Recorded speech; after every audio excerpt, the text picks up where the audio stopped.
test. Hey, welcome back to another Black City Coffee vlog. In this video, we're cupping Shipwreck coffee roasters. Thank you so much for sending me your coffee to try here on the channel. I know you sent me some, like a roast curve to check out too. And from what I could tell already on the roast curve, it looks awesome. But the cool thing is about coffee is that sometimes, as you'll find out as a roaster, everything can look good on paper, but maybe you don't taste exactly what you want in the cup. And I'm not saying we're going to look for problems. We're definitely not going to look for problems. But that's something to always, I think, consider as a roaster. That's it's part of the fun. It's part of the mystery that is coffee. It's always changing. It's always, as it's sitting there in your, green stores, it's changing. It's a living thing, as Lauren would like to say in Mill City Roasters.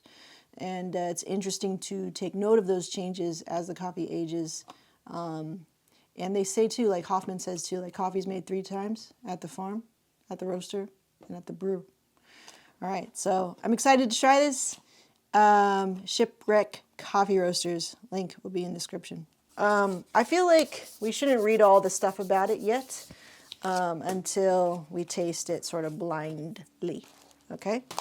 Okay. So we'll taste it first. We'll let the cup speak for itself. And then we're going to go into maybe why it might taste like that and give us more context after the fact. We have our little cupping stores here. And we have one. And since we only have one coffee to test, what's cool practice to do is to do 2 samples for yourself. That way, this is more of a practice of consistency. In SCA world, they do 5, okay? Just to make sure that there's no defect or anything like that. But since we have more coffee to play with, and we only have 1 coffee on the board, why not? Let's give ourselves 2. Rinse and ground. We're going to break out the Hasea mat that still have the last coffee stains on them. We'll put that out here. Just to help myself out for cleaning. So, at-home cupping protocol. Smells really good. Roasted on February 23rd. Smells good. All right. We're doing 12. Plenty of coffee to drink like in a regular brew too. So thank you for such a generous sample. When y'all are sending me coffees to cup, you don't need to send me this much. You can actually just send me at least 12 grams because that's what actually, it's best to send me, I think, like 24 grams. That way I have coffee to burn in the grinder to sort of flush, right, before I grind the real deal.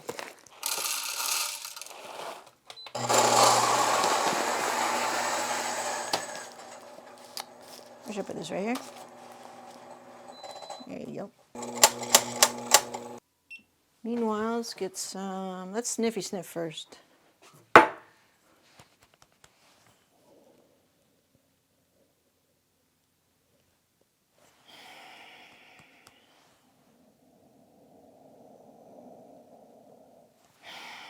Big tomato note. Freshly crushed tomato. Something stewed, something vegetal and thick. And vegetal. Savory and vegetal. Okay, let's get some water. How fun is it, like to roast your own coffee, to put it in a bag, to put your label on it. There's a magic to that. And I don't know if that ever gets old. It hasn't gotten old for me yet. I'm always like, I do forget though. I'm like, I do have my own coffee. Like, isn't that a trip? And I think it's good to remember if you do roast your own coffee or you do get to do something like this is special. And sometimes, I gotta admit, sometimes I do kind of forget about that, but I always quickly come back to, I make my own coffee. Like, I can give this to somebody. And the fact that I can give something that I made is special. So, I don't know if you feel the same way, but. All right. We're going to use just the regular kettle here.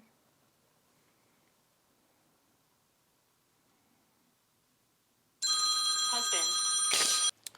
Okay, sorry. The fragrance on the break, or is it aroma? I think it's fragrance. The fragrance was grape nuts, my favorite note.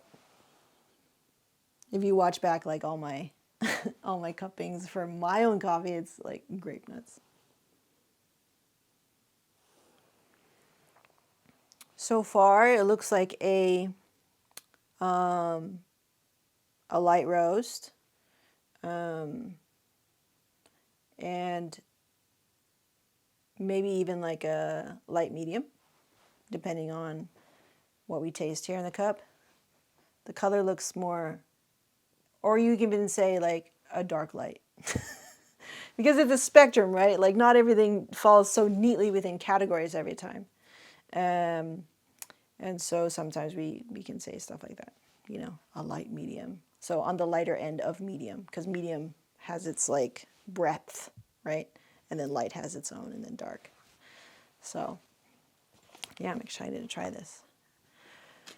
I'm super hungry too, so this caffeine is gonna go straight to my belly. 6 minutes in. All right, we're back. About 9 minutes in. Let's go.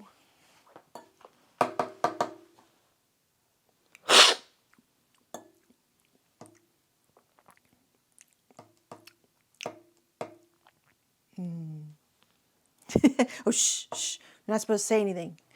All right.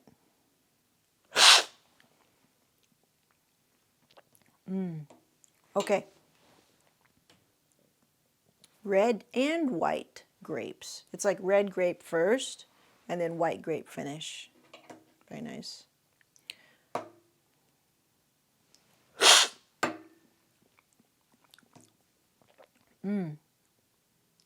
Just a very strong grape flavor. Not in a wine way though, right? So I'm always talking about whiny stuff for the like being my like the head turners and stuff like that. This is not that. This is like a more cleaner, classic specialty coffee, right? So if we go try to introduce like a layperson or your friend who's never had specialty coffee before, this kind of coffee traditionally would be on the table as in like this is reminiscent of this region, right? And we usually are tasting these types of coffees in Africa. I do know it's Kenya already, but this is just reminiscent of an African coffee. Now, the difference between like a Kenyan and an Ethiopian, right? You really just have to taste for yourself, but I don't often buy Kenya because it's often very expensive. But if you can get your hands on a really, on a nice, on a great Kenyan, they're all good, honestly. But usually it's out of my price range, typically. And this is for somebody who wants something clean, unique, classic, traditional in the sense that it's like traditionally specialty coffee, like my idea of specialty coffee, and in terms of and going just a little bit more highbrow, but not putting any fancy twists on it. Like anaerobic process, I know why kind of gets like a sort of like maybe it's not considered as something to be like an experienced maybe OG roaster will maybe favorite coffees like these because they're just more classic. You know, like if, say we talk about classical art, the Roman, Greek sculptures and stuff like that. So it's classical art, right? It's in that category. Like this is like, I feel like later on we'll be classifying coffees and African coffees like Kenyans and Ethiopians as sort of like, here was the classic age of specialty coffee. And then we started to do all kinds of weird stuff to it, like treat it like wine, treat it like beer, and start doing all kinds of weird stuff to it. And that stuff is good too. But I can see why like people will separate those two types of coffees in their mind in terms of greatness or in terms of value, in terms of like I don't know, just like ranking them in their brain and seeing these as sort of like the golden classical standard or something like that. I feel like coffees like these do that. And then how you roast them for sure, like there's another level too. This is really nice and pleasant.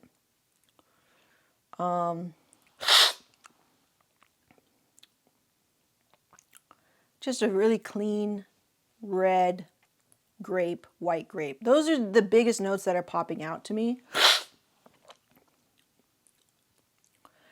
It's got great tannin in the finish, which is like kind of playing with me. Like it's not a heavy body, it's not a light body, which I think that great tannin is lending itself to giving this a sort of medium body, medium acidity.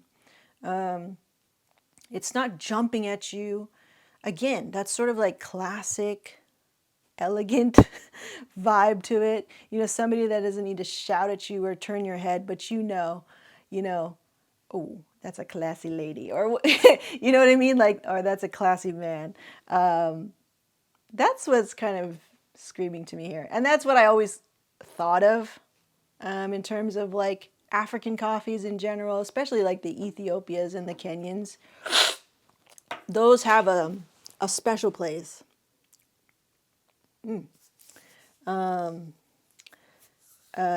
I think in a roaster's heart when you start learning about all the regions and tasting all these things. And Kenyans often need a lot of heat.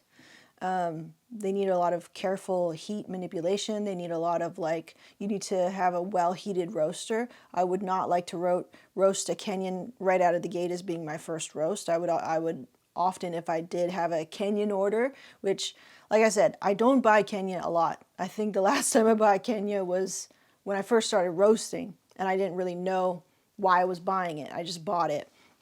So, and then I kind of got schooled, and then I just haven't bought a Kenyan since. Yeah, they're quite pricey. Are the ones that I have access to anyway. But yeah, like I would definitely want to do like, I would try to help myself out and give myself the best chance of roasting this thing by roasting like a decaf first or something to just get the roaster going so that it's, you know, working at its best, and then throw a Kenyan in there because I just know that they're going to need a lot of heat. And for me to have the transfer of heat be the best as possible, you know, they're typically very dense beans.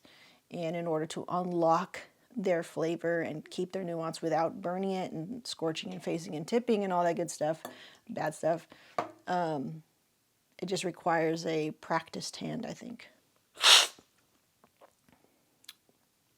Okay, as it's cooling more, right, we want to keep tasting as it cools up until like even the 20th minute.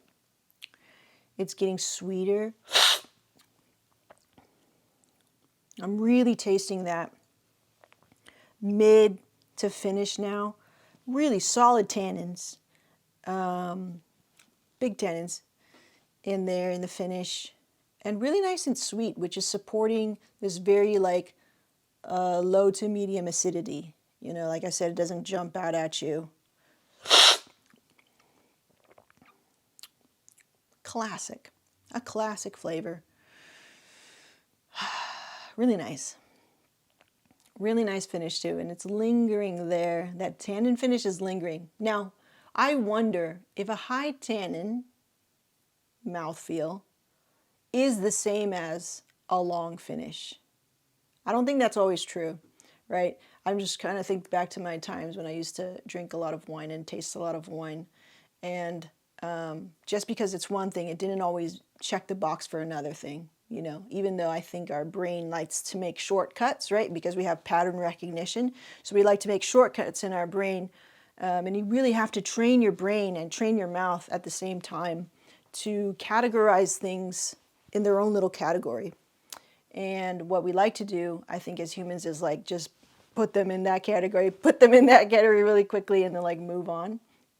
And it takes a lot of practice and a lot of cupping coffee to like finally put things in specific categories, right?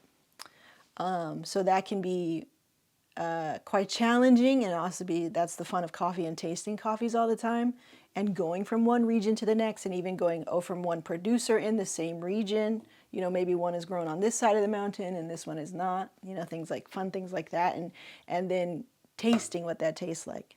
You know.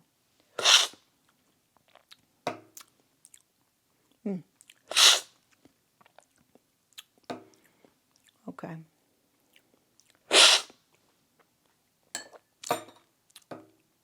Big tannin finish. The body is thinning. Okay. That makes sense. As coffee cools, sometimes you have coffees like this that they don't show their body as much because it's not as hot. That's an interesting thing too. Like temperature plays a lot in how you are perceiving flavor. And it's not always consistent. You know, there's not all of these standard rules all the time. Sometimes coffees can surprise you. So as this is cooling, I'm getting more tannin, and thinner body. Interesting. Interesting. So see, like I said, things don't always line up. Like the big tannin could make you feel like it had a heavy body because the tannins were heavy, but it's not always the case. But you know, that red grape flavor is still really strong throughout. That light white grape flavor has kind of dissipated and gone away. And so there's definitely like a time range where coffee tastes its best too. Stick that in your pipe and smoke it. Like there's all these little fine middle ways or balance points where you're like, ooh, it's perfect right here. Ooh, it's perfect right here. Oh, it's perfect right here. Like, and if you can align it all up, like all the stars align, you get that perfect cup. And you can play with that, you know, when you're at home and stuff. Like, I like my coffee like this. Really good. Okay. Let's look into the details of it, okay? So let's start out with your card here. All right, roast level, light, delicate, sweet, juicy. Beautiful example of an East African coffee, complex acidity. Fruited accents, red punch, lemon-like citrus, fragrant baking spice aromatics. Ooh. Your copywriting is on point, Shipwreck Coffee. All right, let me find your stuff here. Sourced from Sweet Maria's, okay. Aiming for City to City Plus roast. I think you were there at City Plus, for sure. This chart is the roast, okay. 4:15 to dry end, 8:10 to first crack, 9:30 on the drop. Okay, yeah, that sounds good.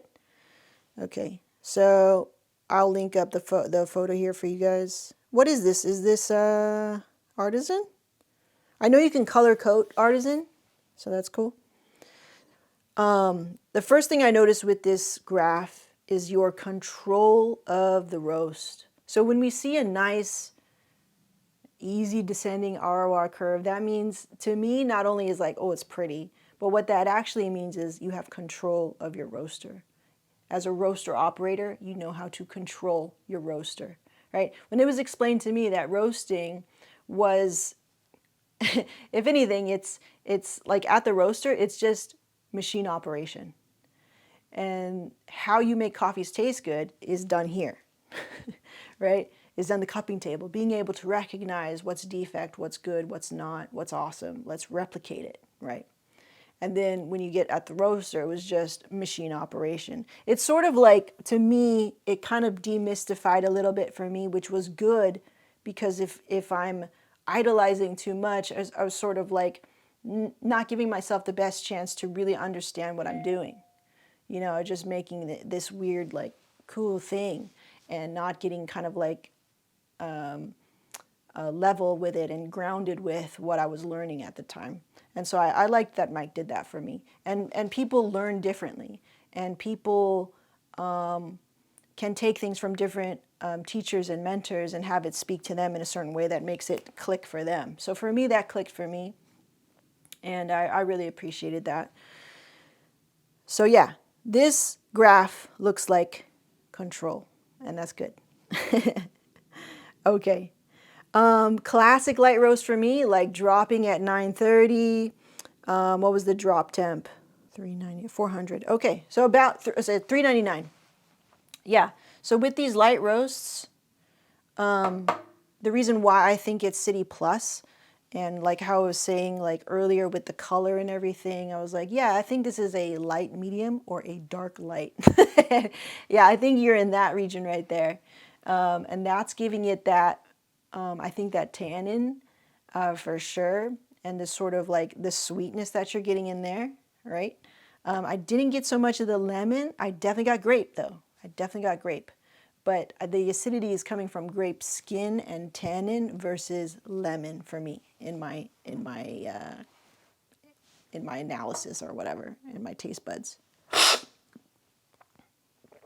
Ooh, the acidity's really climbed up now.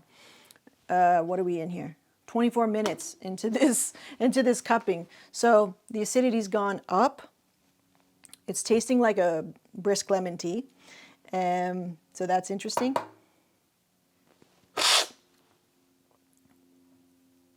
Super nice, really good. This would be great as iced coffee too over the summer. We're getting into summer now. Brewed over ice. Woo, that's gonna be really nice.